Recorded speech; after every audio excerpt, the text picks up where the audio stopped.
Well, about maybe a few minutes ago, I had to call the police like I had to do it all the time for the simple reason that the homeless people, they always around drinking beer, sleeping in the benches, and they go to the bathrooms around here. So the police had to come show up, drop the beers, and then they walk away.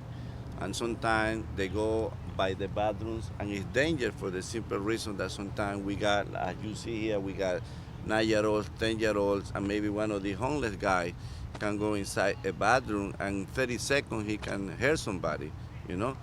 That we got girls that are practicing tennis, and so far the police is doing a good job chasing these guys away. But this is every day, in the mornings, in the afternoon, and Mike Mordaga is doing a good job by getting the police officers to come around here.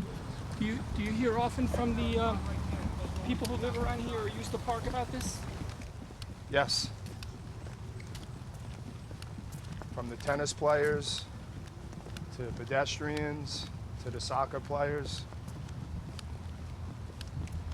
So your goal is, what is it that you hope will happen like a year from now? What would you like to see happening 1 year from now? 1 year from now, well, what happened is, like as you see here, we're using the facility to train the kids to keep it away from drugs and the whole nine yards. But the homeless guys is a problem because sometimes they're drunk, sometimes they use the girl. They got one lady that they're using it, and they are like a prostitution here. They are drinking all the time. They are using the bathrooms. They are breaking into the greenhouse over there by DPW. So we have to get these people away from the park. This river walk should be for somebody to walk with a baby, with a carrier, but with all these guys around, nobody want to use it. Oh yeah, we got it away to sleep there. They had a bed set up there last night. Yeah. We probably went over up. We probably went over. There's only one. So you got all these bushes around here that they should be cut, and the way the police can take a look from any position, and the way they can see when these people is around. But they hiding right behind the bushes, right by the river, and So- this is every day. And do they bother people? Sometimes when they got fights, right? Sometimes they get nasty, and when you call their attention, they get mad because they drunk. They get drunk, and this is any time of the day. Sometimes it could be like right now. It's always like about 9:30 when I had to call the police. Sometimes it's in the afternoon, 5 o'clock. Sometimes when they get drunk, they start going by the fence and start screaming to the kids. That gentleman was one of the few actual S158, code the information. real homeless people that we have living in the city. He's been homeless for years, and he doesn't have an extensive criminal history. One of the problems that we have naturally is we have people that are out on the main street and in commercial businesses. Some of the bigger, larger box stores like Costco and Pep Boys that are along the river.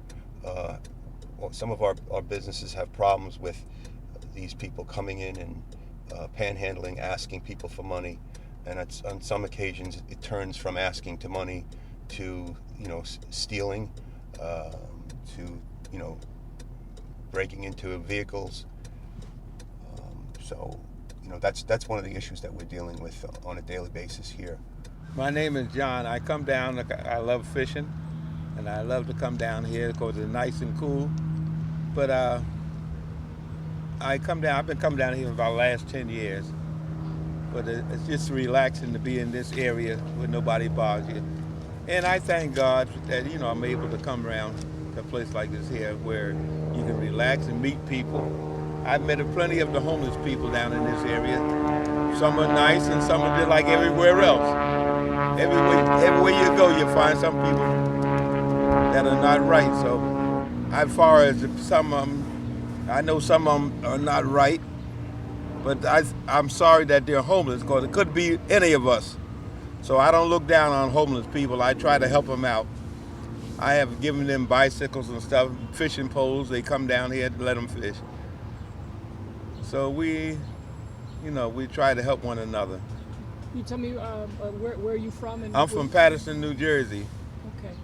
And are you a retiree or? Are you Yes, I've been retired now for over. I retired in 1997 at the age of 65. I'm 81 years old now, and I just, I like just relax here. Got it. As far as people over in front of pit boys, I never go over in front of pit boys. I only come here and go back, get on the 80, and go back home. How much of your police resources is being taken up by this?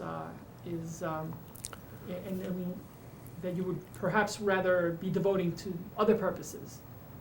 Well, any resources that we have to devote to this, are significant because we do have other areas to focus on. But this is a priority for us right now, the quality of life. It's a significant priority because it's a significant problem in the city of Hackensack, and it's the police department's job to make sure that our residents are comfortable on the street, to make sure the people who patronize our businesses can come and go into a store without being confronted by an individual who's asking them for money, without being the victim of a theft from individuals. And we're taking this very seriously as a police department. That particular unit, that quality of life unit, does do that. They monitor the locations where the homeless are staying. As you saw, they're staying under bridge overpasses. They have developed tent cities under Route 4, under Route 46, along the businesses in the brush behind commercial businesses along the Hackensack River, all along that corridor. In the Bergen Record Building, which is a 25 acre piece of property, and when the Record left that facility, they have been congregating on that property also, and the contractors have been very helpful to us with eliminating some of the tent areas in there and trimming some of the brush away from where they've been sleeping. Well, I'm Michael Oliver. I've been here about a year or so. I've been on the streets for 13 years. So this is going to sound like a stupid question, but what happened that led to this, that you've been on the streets for 13 years? Crack cocaine.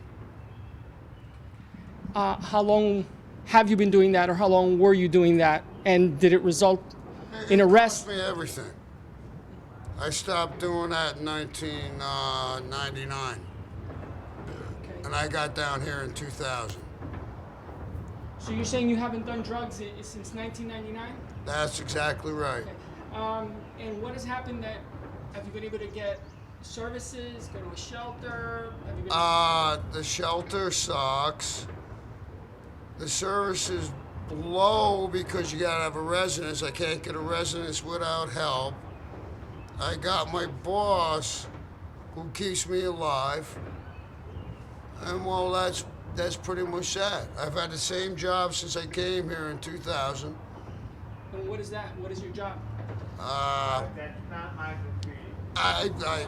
not at liberty to say that. I'm basically a maintenance man, everything go-to guy. So you're saying you had a full-time job for over a decade? I blew that. Oh, you blew that. Okay. Because of alcoholism. Okay. But they still keep me around. Right. I clean bathrooms, I polish trucks, so on and so forth. Pull weeds. So you're saying you have a part-time job that you make money? Yeah, well, kinda. Well, how do you get your money to buy your beer, for example? That's it. The money they gave me goes straight to beer.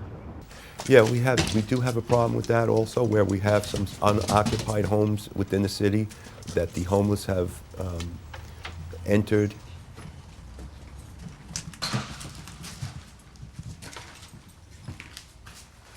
There's a lot of broken glass. Cracked pipes, everything. They're starting fires and leaving it over here, I guess, so it doesn't burn the house up.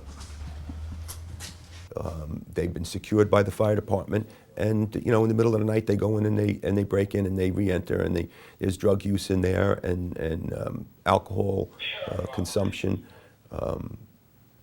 So we do have that problem, and we monitor those locations regularly.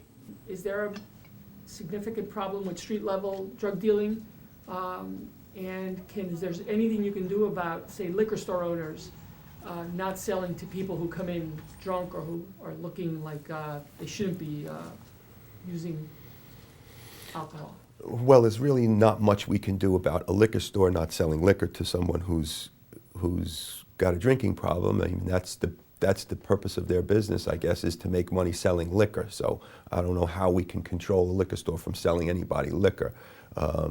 Naturally, they shouldn't be selling it if the person comes in inebriated, but there's very little we could do to stop the liquor stores from selling people liquor. As far as street narcotics, the city of Hackensack is no different than any city.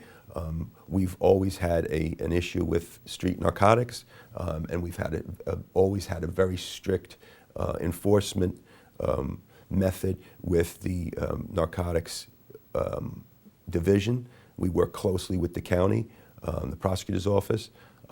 So we are doing what we've always done in this police department, is strictly enforcing the narcotics violations. Okay. My last question is, what would be your message to the residents who maybe don't get a chance to go to the meetings that you attend? Is this something that is years from correcting? Is it something that a year from now you'll be able to do, or it's very hard to tell? Can you talk about that? Well, I can tell you that I'm hoping it's not a year. I'm hoping that the problems that we have are being addressed aggressively. And like I said, it's important to note that the officers are approaching people compassionately, but also in a very stern fashion when it comes to crimes or when it comes to city ordinance violations. There's a zero tolerance situation out there with city ordinance. Drinking in public is not going to be tolerated. Urinating in public is not going to be tolerated. Panhandling, and because a lot of these people that look like homeless individuals that are walking up to people and asking them for money. Some of the people that we found have significant criminal records, and when does asking someone for money and intimidating people for money, when does that differ? And that's a serious concern for us. We don't want people to be intimidated on the streets, and we're going to enforce all of those violations.